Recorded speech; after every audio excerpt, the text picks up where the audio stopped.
누가복음 6장 20절에서 49절 본문을 가지고 은혜를 나눌까 합니다. 우리 합독할 말씀은 누가복음 6장 20절에서 26절까지만 우리 합독하겠습니다. 예수께서 눈을 들어 제자들을 보시고 이르시되 너희 가난한 자는 복이 있나니 하나님의 나라가 너희 것이미요 지금 줄인 자는 복이 있나니 너희가 배부름을 얻을 것이미요 지금 우는 자는 복이 있나니 너희가 웃을 것이미요 인자로 말미암아 사람들이 너희를 미워하며 멀리하고 욕하고 너희 이름을 악하다 하며 버릴 때에는 너희에게 복이 있도다. 그날에 기뻐하고 뛰놀라 하늘에서 너희 상이 큼이라. 그들의 조상들이 선지자들에게 이와 같이 하였느니라. 그러나 화 있을진저 너희 부요한 자여 너희는 너희를 위로를 이미 받았도다. 화 있을진저 너희 지금 배부른 자여 너희는 주리로다. 화 있을진저 너희 지금 웃는 자여 너희가 애통하며 울리로다. 모든 사람이 너희를 칭찬하면 화가 있도다.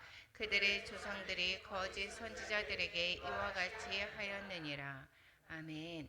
예. 오늘의 본문의 말씀은 이제 6장 누가복음 6장 중에서 후반부에 해당이 됩니다.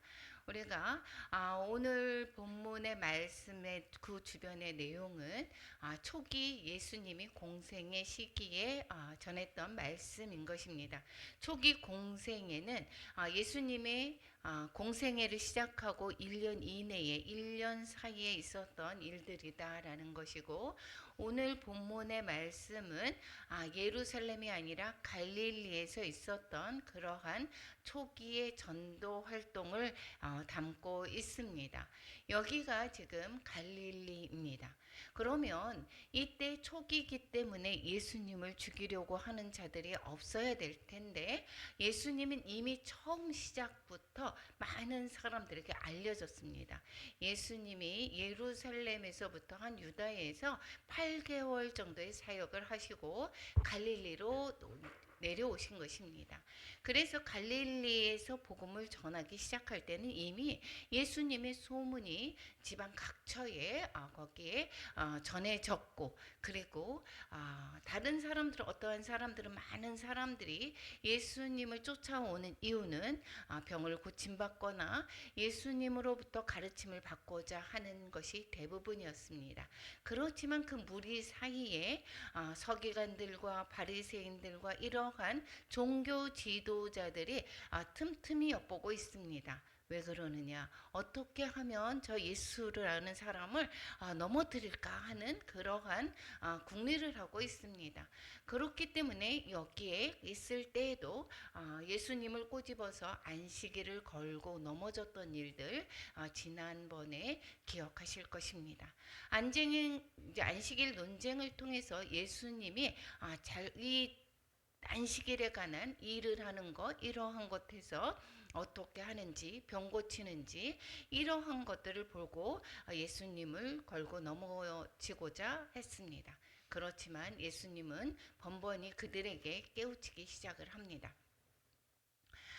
여기에서의 있었던 일들은 여기 내 지도를 보게 되면 초기에 여기 지금 유월절을 기준으로 해서 잡습니다. 유월절이 예수님이 돌아가실 때가 유월절이었고 처음 세례 받을 때가 그 유월절 바로 전입니다. 그래서 유월절에서부터 공생애를 시작했고 3년이다라고 하면 유월절이 4번을 지나겠죠. 처음부터 지났으니까. 그리고 유대에서 8개월 지났고 지금 두 번째 유월절 그 전에 4개월 정도의 일 내용을 지금 돌아보고 있는 것입니다.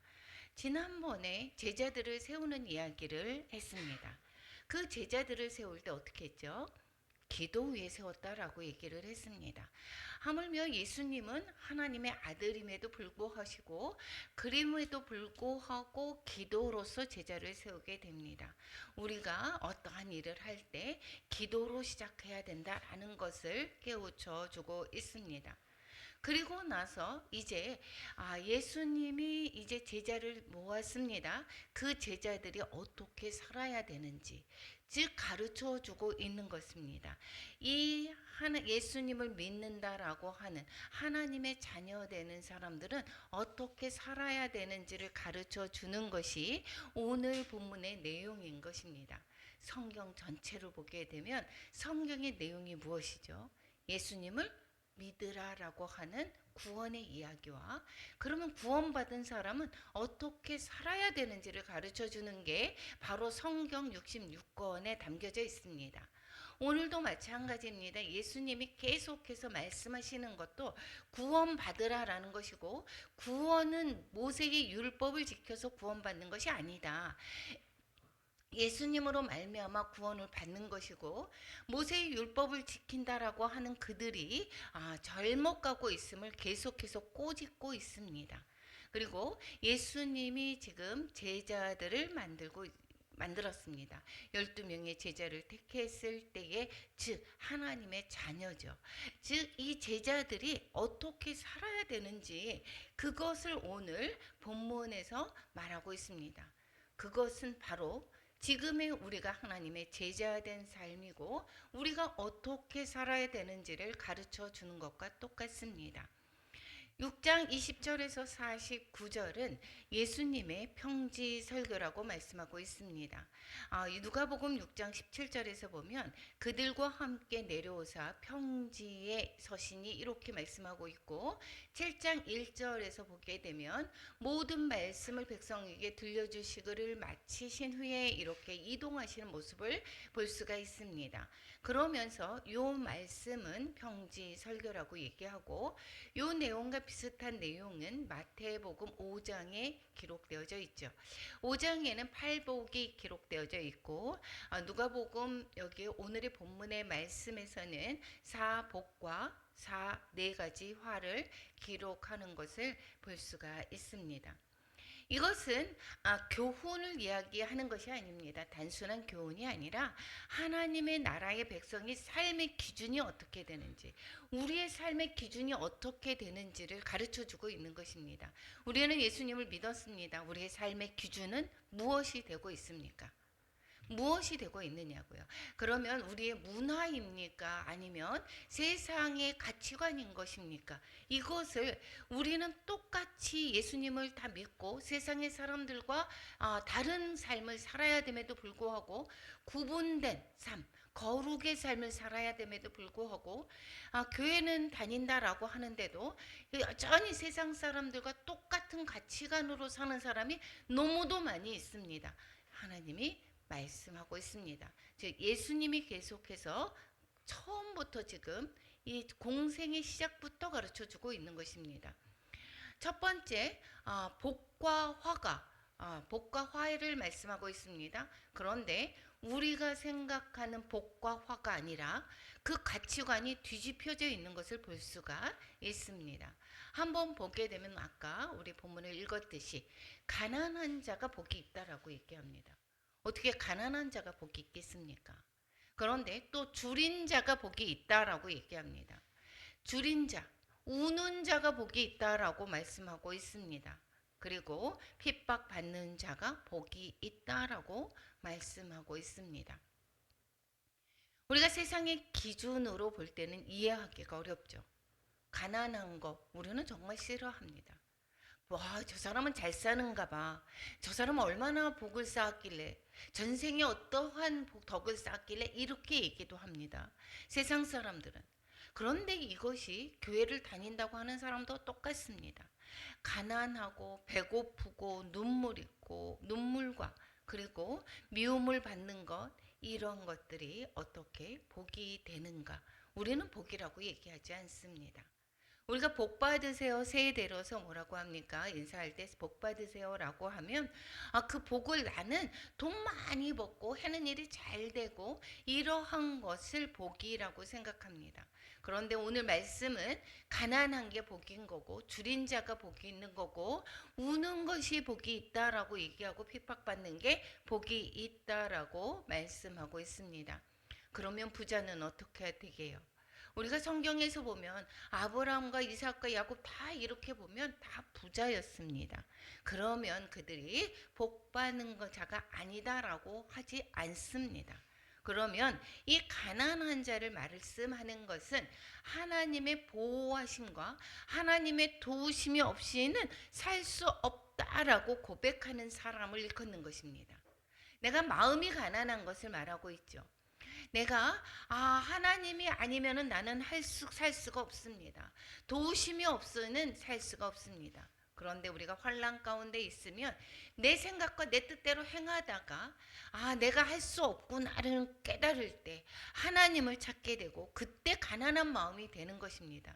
그럼 우리는 어려움 당하기 전에 어떻게 해요? 미리 가난한 마음으로 산다라는 것이 얼마나 큰 복인지를 모릅니다. 줄인자라고 얘기합니다. 줄인자는 내 인생을 내가 스스로 채울 수 없음을 고백하는 사람을 줄인자라고 하는 것입니다. 배고픈 자, 우리가 밥을 안 먹었을 때 배가 고프죠. 내가 밥을 먹고 내가 배가 부르게 하는 것이 아니라 하나님이 채울 수가 있습니다. 나의 모든 목마름은 하나님께서 채울 수밖에 없습니다. 우리는 스스로 어떻게 해요? 채우려고 노력합니다. 그래서 나는 어떠한 사람이야? 나는 어떠한 것도 하고 이것도 하고 놀러도 다니고 술로도 마시고 그래서 어떻게 무슨 재미로 사니 너는? 이렇게 얘기하는 사람이 있습니다. 이런 사람들은 뭐죠? 배부른 자입니다. 우리가 줄인 자라고 하는 것은 내 인생을 내가 스스로 채울 수가 없다. 세상이 주는 것으로 만족할 수가 없습니다. 목마른 자가 똑같은 겁니다. 줄인 자라는 것이죠. 그래서 생수의 강물의 근원이 되신 것이 바로 하나님이시고 하나님의 떠난 백성들은 목마를 수밖에 없기 때문에 계속해서 찾아다니고 있습니다. 근데 예수님을 믿는 자는 내 스스로 채울 수가 없습니다. 어떠한 것도 나를 기쁘게 하는 것, 나를 만족하는 것은 주님밖에 없습니다. 라고 하는 자들이 줄인 자인 것입니다. 눈물은 하나님 앞에 꿇는 그러한 상태입니다. 우는 사람이 복이 있다라고 합니다. 왜 울어야 될까요? 내 죄에 대한 울음을 먼저 해야 됩니다. 나는 죄인입니다 라고 내가 소망이 없습니다라는 것을 자각하며 도저히 소망이 없다는 것, 선한 것이 없음을 아는 그러한 인정하는 그러한 울음을 울어야 되는 것입니다. 내가 도저히 내 능력으로는 하나님 앞에 나갈 수 없음을 인정하는 사람, 이것이 통곡하는 것입니다. 나는 죄인입니다. 그 앞에 통곡할 때 나로 말미암아 어떻게 해요? 죄가 사함받을 수는 없지만 하나님으로 말미암아 예수 그리스도의 보혈로 말미암아 우리의 죄가 가리워지게 되는 자가 바로 복된 자다라는 것입니다. 그렇지 않다라고 하면 내가 무슨 죄를 졌는데 이 사두개인과 바리새인들 이들이 모세의 율법을 잘 지킨다라고 하면서 나는 정말 의롭다라고 하는 것과 똑같습니다. 그들이 결코 어떻다고 얘기했습니까? 하나님에게서 먼 자다라고 얘기를 하고 나중에는 예수님께서 독사의 자식들아라고 이야기까지 하는 것을 우리는 성경을 통해서 알 수가 있습니다. 그러니까 복 있는 자라고 얘기하는 것은 하나님을 의지하는 자가 복이 있다라는 것입니다. 무엇을 의지합니까? 권력을 의지했던 결과를 우리는 엊그저께 봤습니다. 어떠한 것을 의지한다라고 했을 때의 그 결말을 우리는 잘 생활을 할 때 지금까지 살아오면서 그 결과가 어떠한지를 잘 알 수가 있습니다. 사람이 배신하기도 합니다. 우리가 어떠한 것을 정말까지 약속을 해 그 약속이 지켜지는 것, 자신에게 손해가 될 때는 철저하게 그러한 약속은 생각하지도 않습니다.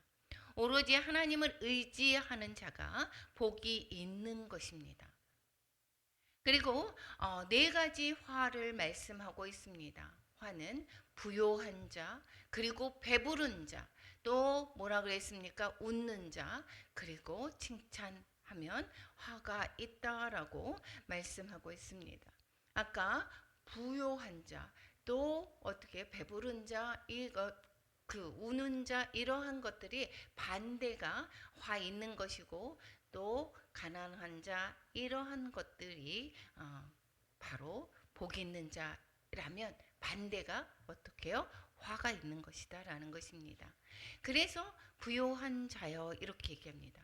그 부자라고 하는 것은, 그것은 하나님을 자기 힘으로 삼지 않고 내가 내 자신이 자신의 소유를 가지고 힘으로 삼는 것, 이거 내 권력이 힘이야, 내 가진 것이 힘이야, 이것이 부자인 것입니다. 이런 자라가 화 있다라고 얘기를 합니다. 배부른 자, 하나님 없이도 자기 인생을 혼자서도 잘 꾸려갈 수 있다라고 생각하는 사람이 바로 배부른 자입니다. 스스로의 힘만으로도 인생에 풍요롭게 살 수 있다라고 믿는 사람인 것입니다. 하나님을 믿는다라고 얘기를 했더니 연약해서 믿어 이렇게 얘기하더라고요. 자기를 어떻게 해요? 자기를 너무 연약한 사람이 하나님을 믿는 거지. 내가 내 스스로 할 수 있어 라고 이야기하는 사람, 이들이 뭐라고 얘기했습니까? 오늘 본문에 화 있을진저. 이러한 사람이 화가 있다라고 얘기하는데, 이들은 자신이 복 있는 사람이라고 착각을 하고 있습니다. 웃는 사람, 스스로의 힘만으로 인생의 의미 있게 살아갈 수 있다고 생각하는 사람인 것입니다. 그래서 스스로 어떻게 해요? 재미를 찾고 있습니다. 무엇을 하면서 돈으로, 여행으로, 등산으로, 취미생활로, 이러한 모든 것으로 는 사람, 내 힘으로 기쁨을 가질 수 있다라고 하는 사람, 이러한 자들이 화가 있다라고 성경에서 말씀하고 있습니다. 우리는 어떠한 사람인 것입니까? 우리가 너무도 세상의 사람들에 비하면 정말 우리는 가난한 자 아닙니까? 이것이 복이 있다라고 얘기합니다. 우리가 마음이 가난하기 때문에 주의 성전을 찾지 않습니까? 우리가 또 어떻습니까?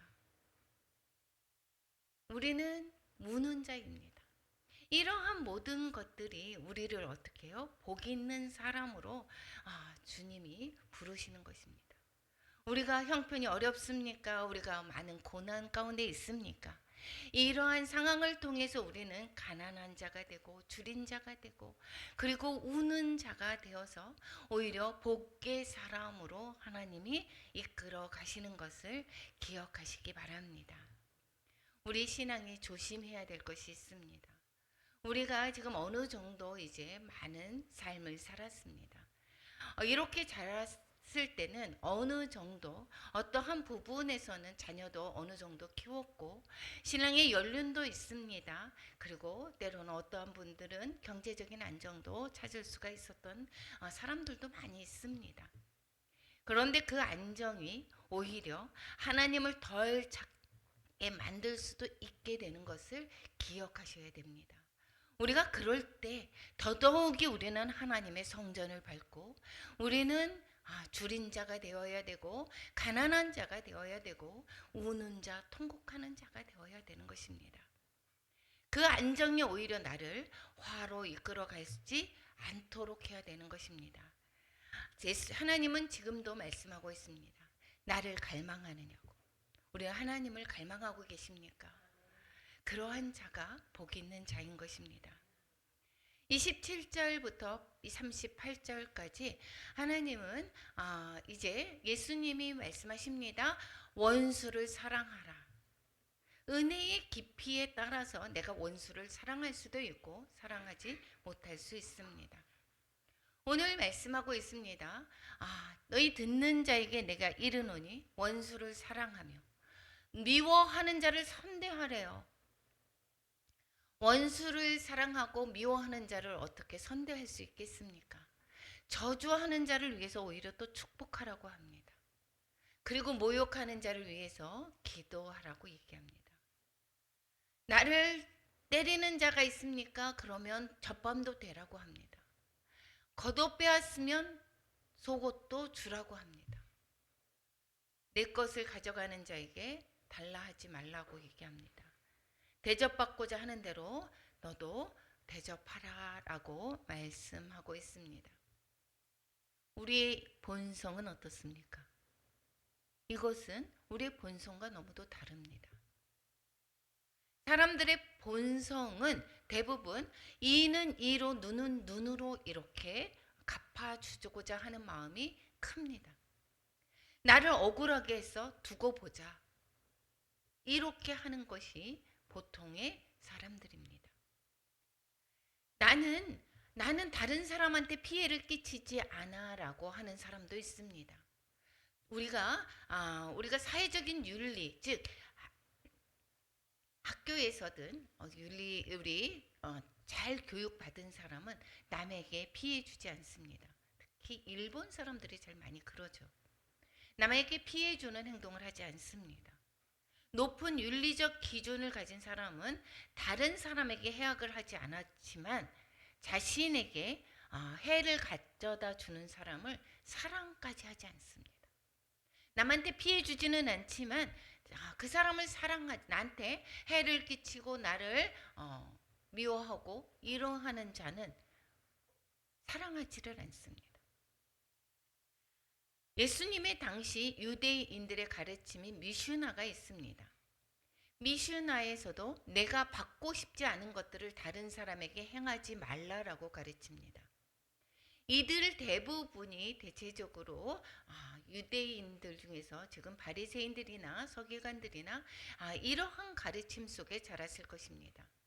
그리고 다른 사람에게 해를 끼치지 않지만 그런데 자신에게 해 끼치는 또 핍박하는 그러한 원수까지 사랑하라고 가르치는 것은 아닙니다. 그래서 이들은 원수다라고 하면 피해가고 상종을 하지를 않습니다. 무시를 하게 됩니다. 이런 것이 바로 유대인들의 모습이었습니다. 원수를 미워하는 것.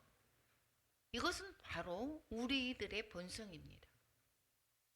나를 미워하는 자를 같이 미워하고 날 모욕하면 동일하게 모욕을 해주고 싶고 심한 모욕과 창피를 안겨주고 싶은 것이 당연한 마음이죠.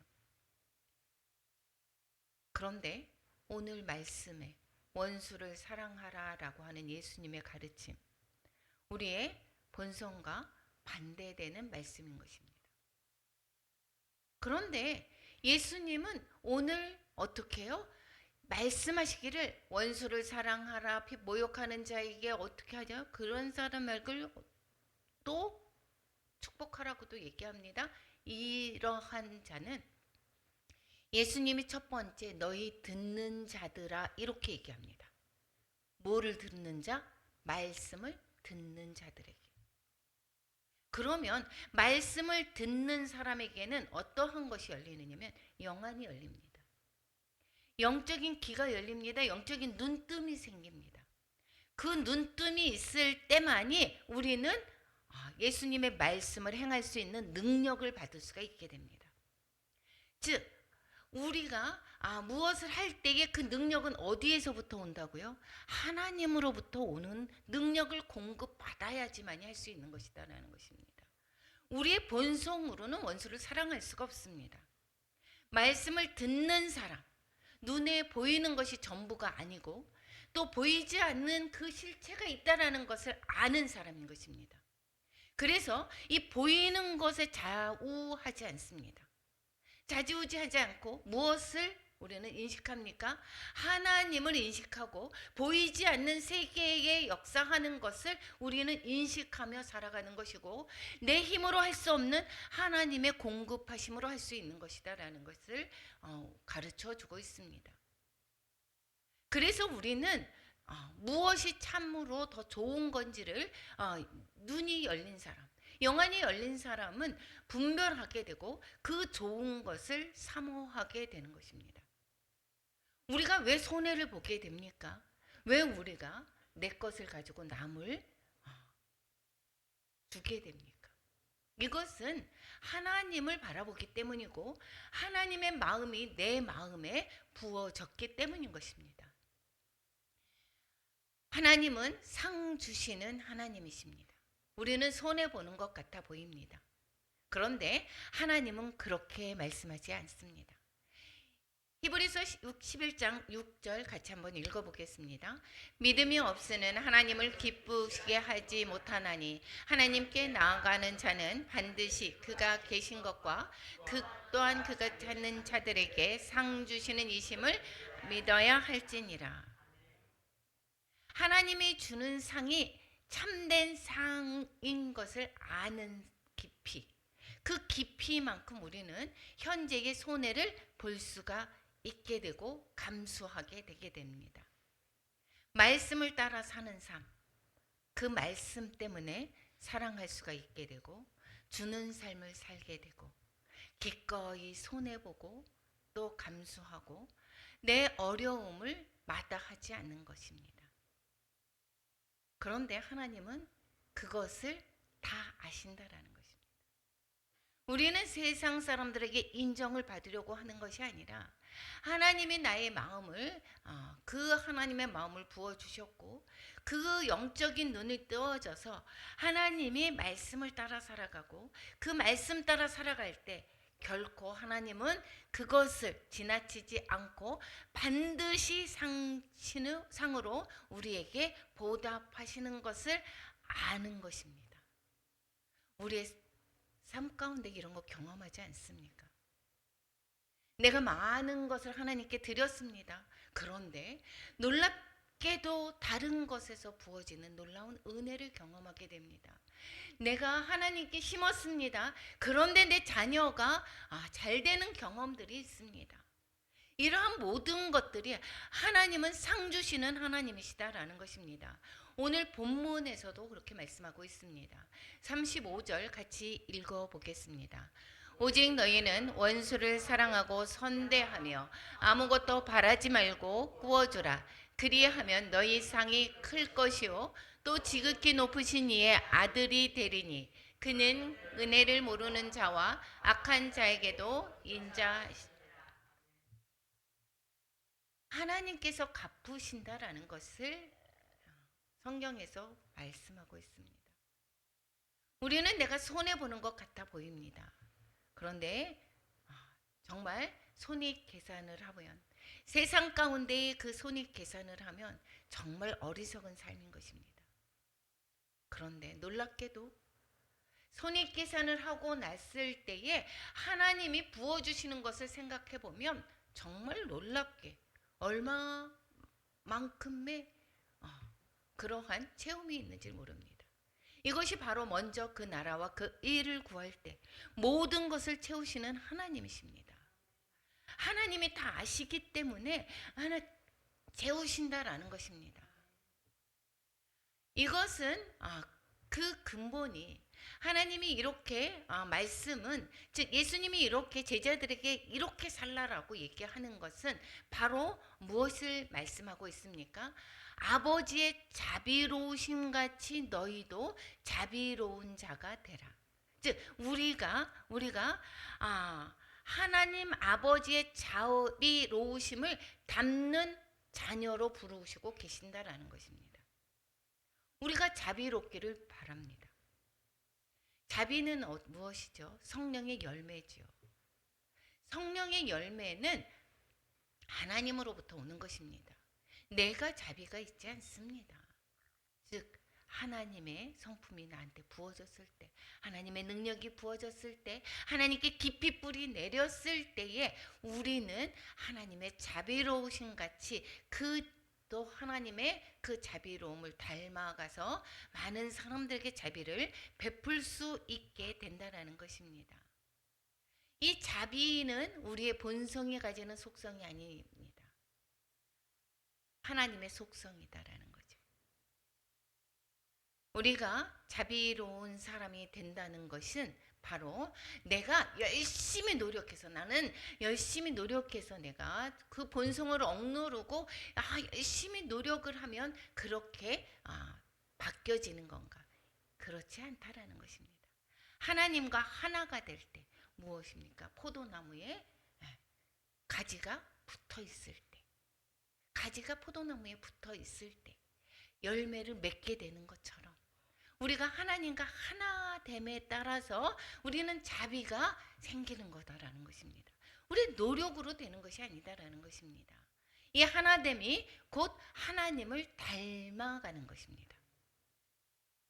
우리 심령이 말씀과 성령의 조명과 인도하심을 따라서 점점 하나님을 닮아가는 삶의 모습이 되어야 되는 것입니다. 그래서 말씀을 읽어야 되는 것입니다. 말씀을 읽어야지 말씀 따라서 내가 순종하고 말씀 따라서 내가 행하는 것이지 내가 노력해서 되는 것이 아닙니다. 사회기업에서 어떠한 기업에서든 봉사활동 잘하고 있습니다. 그런 경우도 정말 많이 남을 돕는 일도 우리는 잘 알고 있습니다. 그런데 그 사람의 본성은 내가 하는 것이고 내 의로 가득 찰 때가 많습니다.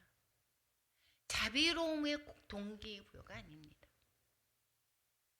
그런데 이 우리가 하는 것은 내가 감춰지는, 내가 하는 것이 아니라 하나님이 주어지는 그 하나님의 성품을 닮아서 하나님의 그 자비로움을 나타내는 것.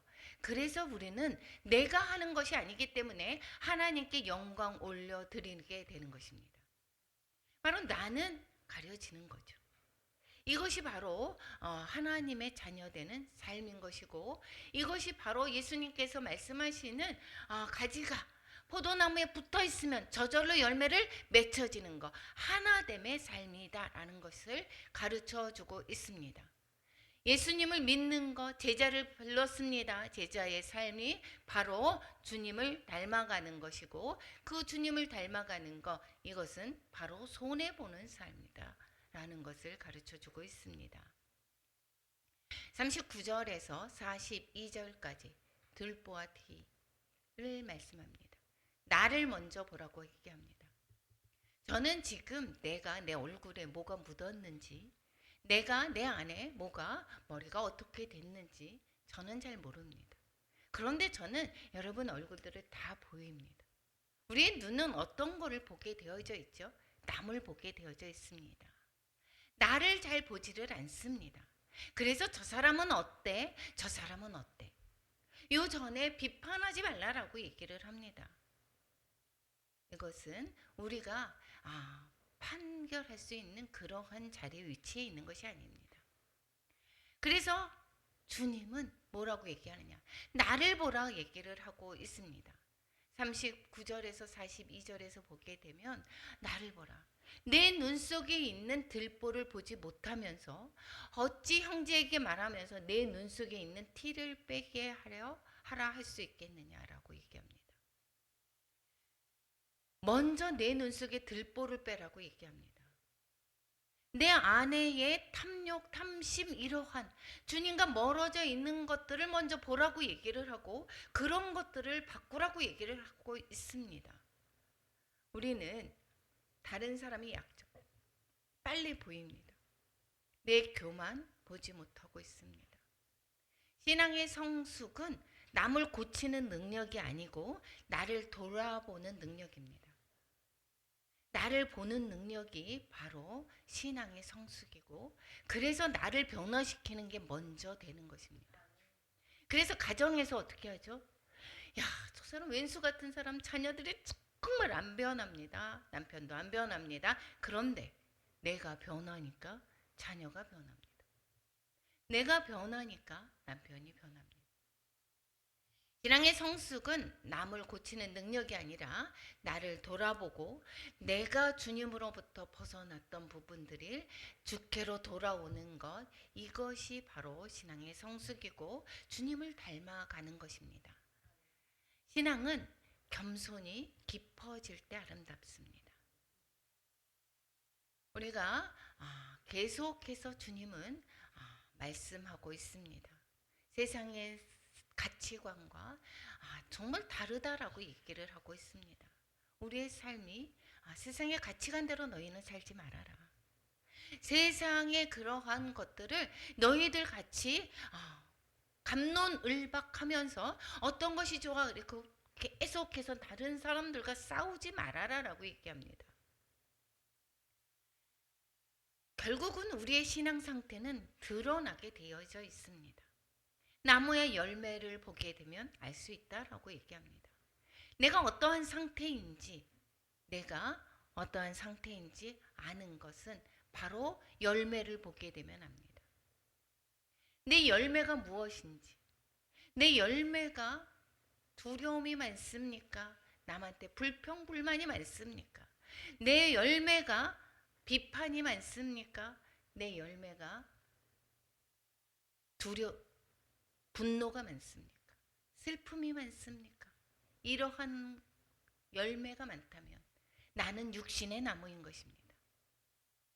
이것은 바로 좋은 나무가 아니다라는 것이고 주님 안에 서 있는 나무가 아니다라는 것입니다.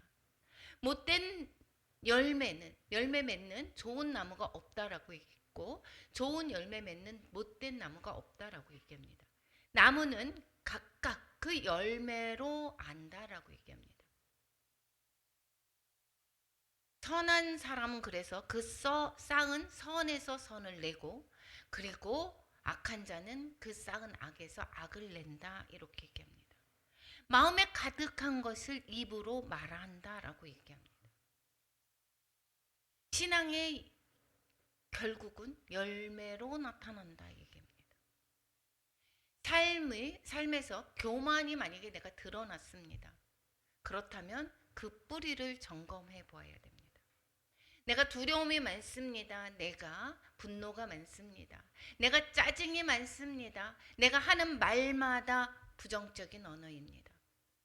내가 어떠한 기쁨이 없습니다. 이러한 내 마음의 열매를 보게 되면 그렇게 되다 보면 어떻게 합니까? 그 뿌리를 보아야 됩니다. 내 뿌리가 주님 앞에 온전히 서 있지 못하는 것을 점검해야 되는 것입니다. 그리고 그리고 이 마음에서 있는 것들이 내 말로 나오게 됩니다. 내 말이 어떠한 것을 잘 사용을 하는지를 보게 되면 내 마음을 알 수 있다라는 것입니다. 지금 계속해서 뭐라고 얘기했습니까? 나를 보라고 그랬습니다. 신앙은 나를 보라고 얘기했습니다. 계속해서 신앙 열매다. 다른 사람의 열매를 얘기하는 것이 아닙니다. 저 사람의 열매가 저래. 그래서 저 사람은 저런 사람이야. 저 사람은 제대로 못돼서 이 얘기한 것이 아닙니다. 나를 보라고 얘기했습니다. 내 말이 어떠한가를 보면 내 마음을 알 수가 있게 되고 내가 교만이 많다라고 드러나게 되면 그 뿌리를 점검해서 내가 온전하게 주님 안에 서 있지 못하는구나를 깨달아야 되는 것이고 그렇게 된다라고 하면 주님의 말씀으로 돌아와야 되는 것입니다. 내가 가난한 자가 되어야 되는 것입니다. 내가 줄인 자가 되어야 되는 것이고 내가 우는 자가 되어야 되는 것입니다. 이럴 때에 내가 주님의 공급하심으로 살아갈 수가 있게 되고 내 안은 주님과 하나가 될 때 내가 주님의 성령의 열매들이 열려지게 되는 것이고 그 성령의 열매가 사랑과 희락과 화평과 자비양성, 충성, 온유, 절제 이러한 열매들을 맺게 되는 것입니다. 46절에서 49절까지 반석 위에 집을 지은 사람의 이야기가 나오고 있습니다. 신앙은 여기에 고백이 아니고 순종입니다. 여기에 너희는 나를 뭐라고 얘기합니까? 주여 주여 하면서도 어찌해서 내가 말하는 것을 행하지 않느냐 이렇게 얘기합니다. 나 예수님을 믿습니다. 이 하나님을 사랑합니다. 내가 정말 나는 내 마음 아시죠? 이렇게 정말 부끄러워서 통곡을 합니다. 그런데 행함이 없습니다. 주님의 말씀대로 행하지 않습니다. 이것은 온전한 신앙이 아니다라는 것입니다.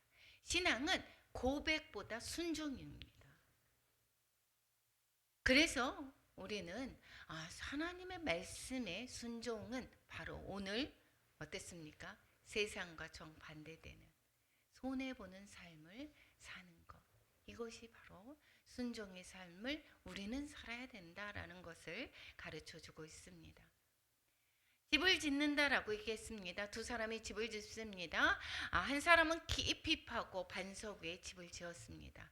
또 다른 한 사람은 땅 위에 집을 지었습니다.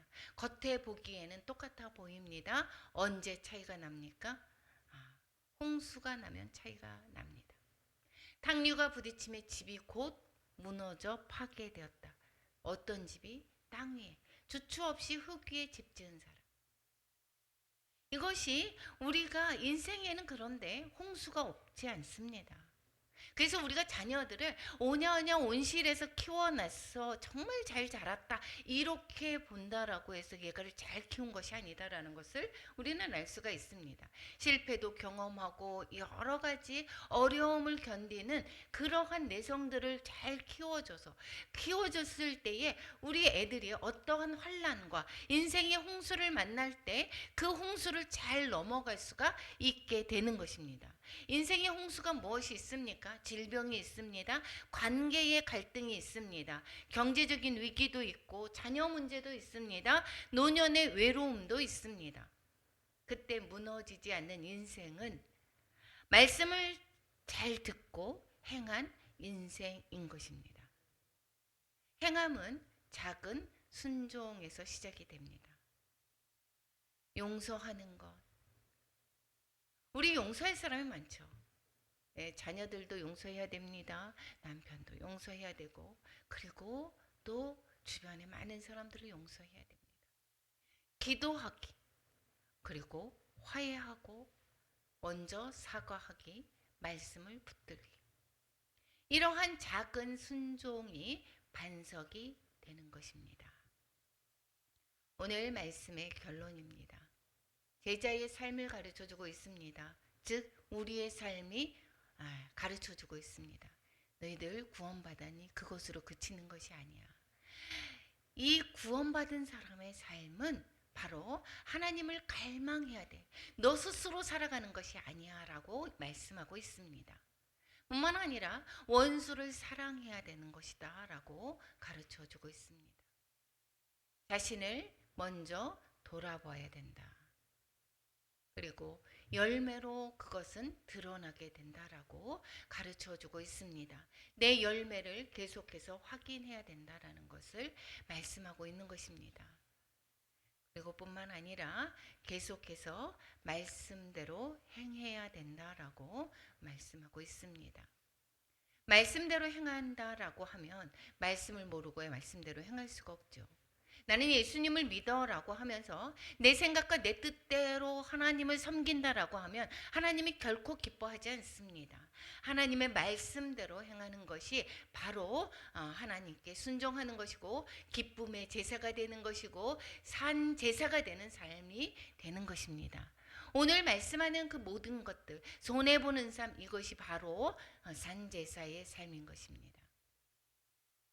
예수님께서 12 제자를 사도로 부르셨습니다. 그들을 불러서 부활의 증인으로 삼으셔서 하나님 나라의 통로로 살아가게 하기 위해서 그들을 불렀죠. 그들이 삶을 어떻게 했습니까? 신실하게 12명의 그 제자뿐만 아니라 하나님을 만났던 많은 사람들의 주님을 전파함으로 말미암아 지금 우리에까지 이르게 되었다라는 것입니다. 이 복음이 모든 곳에 모든 천국의 복음이 천국 복음이 모든 곳곳에 다 전해질 때 바로 주님이 오실 것입니다. 이것이 이제는 우리가 주의 종과 사도로 살아야 되는 것입니다. 그리고 주님의 부활의 증인으로 살아가는 우리가 되어야 된다라는 것을 오늘 가르쳐주고 있고 그 증인의 삶은 바로 손해보는 삶. 세상과 가치관이 다른 삶을 살아야 되는 것을 오늘 말씀으로 가르쳐주고 있습니다. 그것이 손해보는 것이 결국은 아니다라고 가르쳐줍니다. 하나님께서 너희들이 하는 것 모든 것을 내가 다 안다. 내가 더 큰 것으로 내가 너희들에게 갚아준다라고 주님께서 말씀하고 있습니다. 신실하신 하나님은 바로 우리의 모든 것을 다 아시고 우리의 베풀었던 그 모든 사랑보다 더 더 큰 사랑으로 우리에게 갚으시고 우리를 이끌어 가시는 것입니다. 우리 모두 온전한 오늘의 말씀처럼 제자의 삶을 살아가는 우리 모두가 되어서 하나님을 더욱더 높여드리고 많은 사람들에게 주님을 증거하는 우리 모두가 되시기를 축원합니다. 예, 우리 오늘 찬양 400